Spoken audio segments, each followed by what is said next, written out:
Hey everyone, welcome back to another Ragnarok M classic video.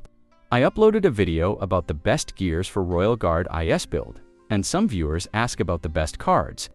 So in this video, I will give a detailed guide about the best cards for PVE instant/build. Before we start, I wanted to share that over 80% of the people watching my videos are not yet subscribed. While subscribing is completely optional and I won't pressure you to do so, I would really appreciate it if you decided to subscribe. It's free, and you can always unsubscribe if you change your mind in the future. Thank you, and let's get back to the main topic of this video. Let's start with the Headwear card. The best one for me is the Andre Star card. It has 3% physical penetration, so it is very good against high-level bosses. It also gives 3% ignore defense, which is also very important for our build. This card is also budget-friendly since it is completely cheap, and you can also craft it if you want to make it even cheaper. And if you get a better one in the endgame, then you can also deposit it to your handbook for an additional 12 magic attack on your handbook stats.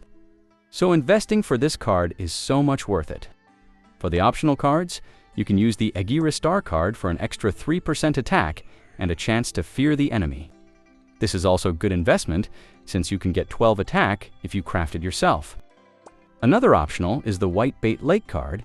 I don't recommend buying it since you most likely get this on Nolan card draw, so if you got it, then you can use it for an extra 5% magic attack stat. And then of course the Walter card. If you already have this or you have a budget to buy it, then this is probably the best one. But if you're F2P or low spender, then I don't recommend to buy it, so it is just optional. Next is the weapon card. I'm using Drake Star card, but this is just like the Walter card. It's only good if you got it from the crafting event. So I don't recommend buying it if you're F2P or low spender. Instead, you can just use Minoris card.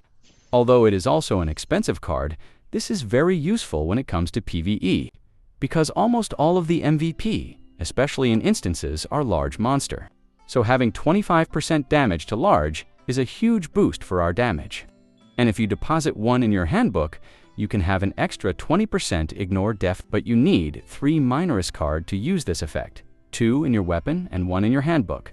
But this is really worth it, because once the legend instances arrives, we will need 160% ignore def to deal a good damage on those legend bosses. Speaking of ignore defense, if you don't have budget for Mino cards yet, then you can use the Maple Fairy Yzma card. This is cheaper, and you can get 20% ignore def right away. There's also a big chance that you can get this from Nolan card draw, so you can use it while you still don't have Mino cards. You can pair it with Frioni Star card, which is also an optional card if you're using the active skill version of Instant Slash. But if you're using auto attack version, then you can pair it with the free Mistle card, which gives 10% damage to all monsters. Another optional card is the Kobold Leader card. It gives 5% lifesteal if you're using the active skill. 5% is huge heal since we can deal millions of damage using Instant Slash, so it can make more tankier, even using a DPS build. But I don't recommend to buy it from exchange. You can use it if you have it from Nolan card draw, but if you're going to buy it, then it's not worth it. Next is the offhand card. There's really not much card choice here. We already have the best card for free, which is the Merrill Rollins card. It gives 5% damage to MVP monsters, so it's useful in PvE instances. But if you have more budget, then you can go for the Anubis Star card, which gives 5% damage to all races and 30% damage reduction to Angel race. This is slightly better, since you can use it on PvP and normal monsters. But it is very expensive, so it's just optional. Next is the armor cards. The best card is the Munich Star card. It gives 15% ignore def and ignore magic def. It is also cheap now, so it is budget friendly. This card will be crucial on achieving 160% ignore def, so I recommend to get this as soon as possible. I don't think there's another option here since it's really important. But if you have so much ignore def, then you can use Archer Skeleton Star card or any card that raises your damage. Next is the Garment card. The same in Armor card. I can also recommend one specific card here. It is the Dullahan card. This card directly boosts our overbrand damage, so it's like a skill damage for us.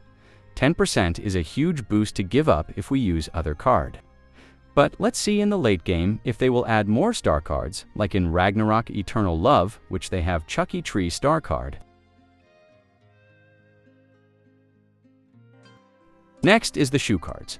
The best card here is the Time Holder star card. It gives 5% auto attack damage, 40 attack, and 5% attack speed. Yes, this is very expensive, but you can use it until the endgame. So in my opinion, this is very worth it, even if you're going to buy it in exchange. 5% auto attack damage is a huge boost, since Instant Slash can deal massive damage. Normally, auto attack damage doesn't give that much boost, but since our auto attack is technically a skill disguised as auto attack, so it benefits us a lot. I'm also saving Zeny to buy this card, but I'm also wishing to get it from Nolan Card Draw. But if I don't get it until I save enough, then I will just buy it in the exchange. But of course, if you don't have a budget yet or you're not using auto attack, then the best card is the Familiar Star card. It gives 3% magic attack and 20 raw magic attack. You can also deposit it to get 12 attack in the handbook, once you get a better card to replace it. And for the optional cards, you can use cards that makes you a bit more tanky, like Gazzetti card, Tesseract card, and Ferris card. Survivability is also a good choice, even if our build is DPS, since our Instant Slash can taunt enemies.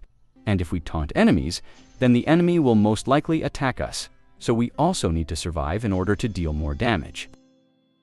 And lastly, the accessories cards. The best card here is the Zipper Bear star card.